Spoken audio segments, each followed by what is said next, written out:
అన్నమయ్య. అన్నమయ్య గొప్ప యోగి, గొప్ప జ్ఞాని.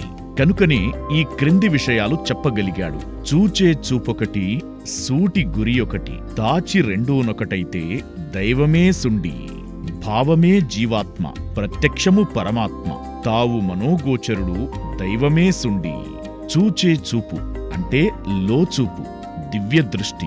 సూటి గురి అంటే బ్రహ్మజ్ఞానం అనే లక్ష్యం.